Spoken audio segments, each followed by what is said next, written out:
Hello friends, మీ hair ఊడిపోతున్నా strong అవ్వాలనుకున్న ఈ కారప్పొడిని అయితే try చేయండి. ముందుగా స్టవ్ వెలిగించుకొని ప్యాన్ పెట్టుకొని 1 కప్పు కర్బూజా సీడ్స్ని అయితే వేసుకుని వేయించుకోవాలండి. ఇవి డ్రైగానే వేయించుకుంటున్నాను. ఇవి హెల్త్కి చాలా మంచిదండి కర్బూజా సీడ్స్ అన్నవి.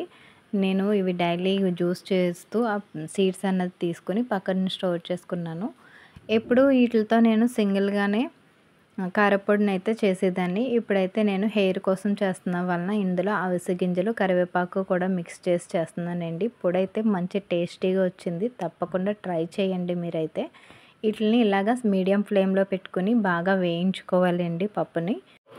పప్పుని బాగా వేయించుకోవాలండి. కలర్ చేంజ్ అయ్యే వరకు కూడా లైట్గా గోల్డెన్ బ్రౌన్ కలర్ వస్తుంది. ఇలాగా బాగా వేయించుకొని మీడియం ఫ్లేమ్లోని ఒక ప్లేట్లోకి పక్కకు తీసేసుకోవాలి. ఇప్పుడు అదే ప్యాన్లోకి అవిసె గింజలను కూడా ఒక కప్పుని తీసుకున్నానండి నేను. ఈ అవిసె గింజలను కూడా బాగా ఫ్రై చేసుకోవాలండి. చక్కగా వేగే వరకు వేయించుకోవాలి. అవిసె గింజలు చాలా మంచిదండి. హెయిర్కే కాదు, ఇది వెయిట్ లాస్కి కూడా చాలా బాగా పనిచేస్తుంది. అవిసె గింజలని వెయిట్ లాస్కి కూడా వాడితే ఎంతో బాగా ఉపయోగపడుతుంది. అలాగే స్కిన్ కూడా చాలా బాగుంటుంది. హెల్త్ పరంగా చూసుకుంటే ఈ అవిసె గింజలు చాలా మంచివండి. పిల్లలకు కూడా ఇవ్వడానికి ట్రై చేయండి. పిల్లలకి ఇచ్చేదట్టు కింద అయితే కనుక వీటితోని లడ్డూల కింద తయారు చేసి ఇవ్వండి. వాళ్ళకి చక్కగా తింటారు. ఈ అవిసె గింజలు, ఓట్స్, బెల్లం మిక్స్ చేసి లడ్డూల కింద తయారు చేసి పిల్లలకి ఇస్తే హెల్త్కి చాలా మంచిదండి. ట్రై చేయండి మీరు పిల్లలకు కావాలనుకుంటే. ఇవి బాగా వేగినాయి కదండి. ఇప్పుడు వీటిని కూడా ఒక ప్లేట్లోకి అయితే పక్కకు తీసేసుకుందాము. ఇలా తీసుకున్న తర్వాత ఇప్పుడు ఇదే ప్యాన్లోకి కాస్త నెయ్యిని యాడ్ చేసుకోవాలి. మీకు నెయ్యి ఇష్టం లేకపోతే కనుక 2 స్పూన్స్ ఆయిల్ని వేసుకోండి. నేను 2 స్పూన్స్ వరకు కూడా నెయ్యిని తీసుకుంటున్నాను. నెయ్యి అంతా మెల్ట్ అయిన తర్వాత పొట్టు తీసిన వెల్లుల్లి రబ్బల్ని ఒక 10-15 వరకు తీసుకున్నానండి నేను. ఇందులోకి కొద్దిగా జీలకర్రని కూడా యాడ్ చేసుకుంటున్నాను. 2 స్పూన్స్ జీలకర్ర ఉండేలాగా వేసుకున్నాను. వీటిని బాగా వేయించుకోవాలండి.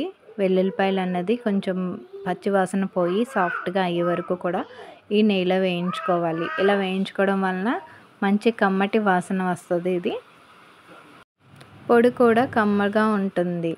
ఇది కాస్త వేగిన తర్వాత ముందుగా మనము కరివేపాకుని క్లీన్ చేసి పెట్టుకోవాలండి. తడి అనేది లేకుండా వాష్ చేసి ఆరబెట్టుకోవాలి. ఇలా ఆరబెట్టుకున్న కరివేపాకును కూడా ఇందులో యాడ్ చేసుకోవాలి.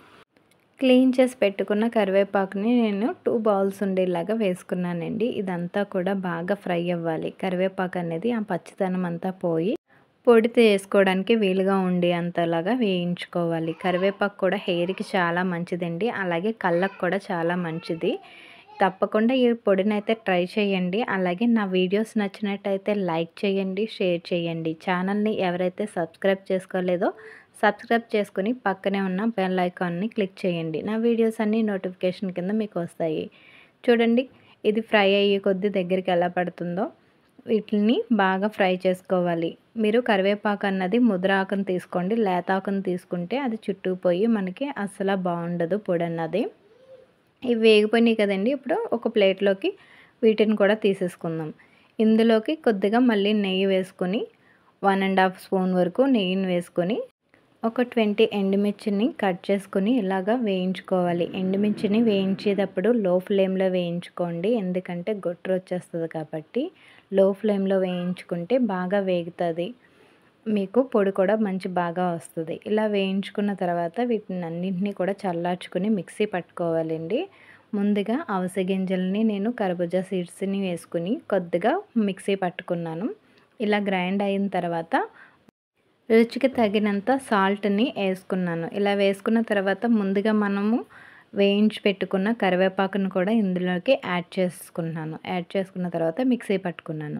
ఈ మిక్సీని మీరు కంటిన్యూగా పెట్టుకోకుండా కొద్దిగా ఆపుతూ కలుపుకోండి. ఎలా చేసుకుంటే మీకు పొడి అన్నది పొడిలాడుతూ వస్తుందండి. చూడండి, ఇప్పుడు కొంచెం తడిగా ఉంది కదా. ఇది కాసేపు చల్లారిన తర్వాత మళ్ళీ మిక్సీ పట్టుకుంటే మీకు ఇలా పౌడరు బాగా వస్తుంది.